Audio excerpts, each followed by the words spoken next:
145 కోట్ల యావత్ భారత ప్రజానికానికి 78వ స్వతంత్ర దినోత్సవ శుభాకాంక్షలు తెలియజేస్తూ ఇవాళ భారతదేశంలో ప్రతి భారతీయుడు స్వేచ్ఛగా గాలి పీలుస్తున్నాడంటే దీని వెనక ఎందరో మహానుభావుల ప్రాణ త్యాగాలు ఉన్నాయని చెప్పి మనం ఇవాళ మర్చిపోవద్దు.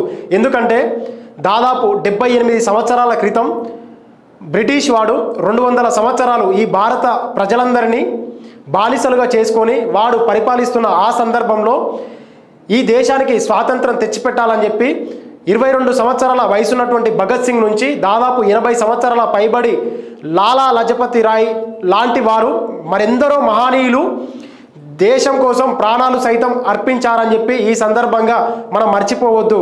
అయితే ఇవాళ ఈ దేశంలో ఎందరో మహానుభావులు ప్రాణ త్యాగాలు చేశారని చెప్పి మనం గొప్పగా చెప్పుకుంటున్నాం. అయితే వారి యొక్క మరణాన్ని ఈ రోజున ఆగస్టు 15 రోజు ప్రతి సంవత్సరం స్మరించుకుంటూ వారి యొక్క పోరాట స్ఫూర్తిని మరింత ముందుకు తీసుకెళ్తూ ఈ భారతదేశాన్ని ప్రపంచంలో ఉన్నటువంటి అన్ని దేశాలకు రోల్ మోడల్గా తీర్చిదిద్దాలనే సంకల్పంతో ఈ దేశంలో ఉన్నటువంటి యువత అందరూ అభివృద్ధిలో భాగస్వామ్యం కావాలని చెప్పి మా ఛానల్ తరపున మేమందరం కోరుకుంటున్నాం. అంతేకాకుండా కేంద్ర ప్రభుత్వంలో నరేంద్ర మోడీ గారు వచ్చిన తర్వాత విశ్వగురువు కోసం ఆ గొప్ప నిర్ణయం కోసం ఈ ప్రపంచమంతా ఈ దేశాన్ని రోల్ మోడల్గా తీసుకోవడం కోసం ఎలా అయితే శ్రమిస్తున్నారో దానికి ఈ దేశంలో ఉన్నటువంటి యువత తోడ్పాటు అందించి అంతేకాకుండా అభివృద్ధిలో భాగస్వామ్యం అవ్వడంతో అన్ని రంగాల్లో అంటే దాదాపు మీరు చూసుకున్నట్టయితే స్వతంత్రం వచ్చిన తర్వాత విద్య కావచ్చు, వైద్య రంగం కావచ్చు, ఐటీ కావచ్చు, సాంకేతిక అన్ని రంగాల్లో రోజు రోజు మెల్లమెల్లగా అభివృద్ధి అనేది జరుగుతుంది. ఈ అభివృద్ధిని ఇలానే ఇంతింతై మరింత కంటిన్యూ చేయాలంటే ఖచ్చితంగా ఈ దేశంలో ఉన్నటువంటి యువత ప్రాతినిధ్యం మరింత రావాలి. అంతేకాకుండా కింది స్థాయిలో ఉన్నటువంటి అట్టడుగు ప్రజలు వారి యొక్క ప్రాతినిధ్యం రిప్రజెంటేషన్ అనేది మరింత పెంచినట్లయితే ఈ దేశం అభివృద్ధి పుంతలు కొత్తగా తొక్కుతుందని చెప్పి గుర్తు చేస్తున్నా. ఇది ఇలా ఉండగా ఒకరోజు చాలా దగ్గరలోనే ఉంది.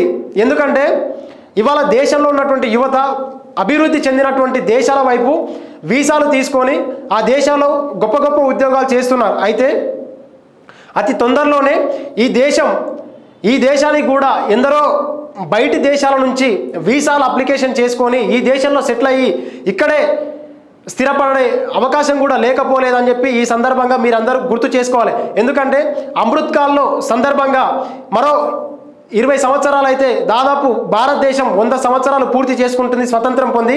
కాబట్టి ఈ పీరియడ్ ఏదైతే ఉందో ఈ 20 సంవత్సరాల పీరియడ్లో ఈ దేశంలో ఉన్నటువంటి యువత పెద్ద ఎత్తున కీలక పాత్ర పోషించి వారు అభివృద్ధిలో మరింత ముందడుగేస్తారని చెప్పి కోరుకుంటూ ఇవాళ ఈ దేశంలో మనం ఇంత స్వేచ్ఛగా జీవిస్తున్నామంటే మరొక ప్రధాన కారణం ఏంటంటే బార్డర్లో ఎందరో వీర జవాన్లు వారి విధి నిర్వహణలో భాగంగా ప్రాణాలు కూడా అర్పిస్తున్నారు.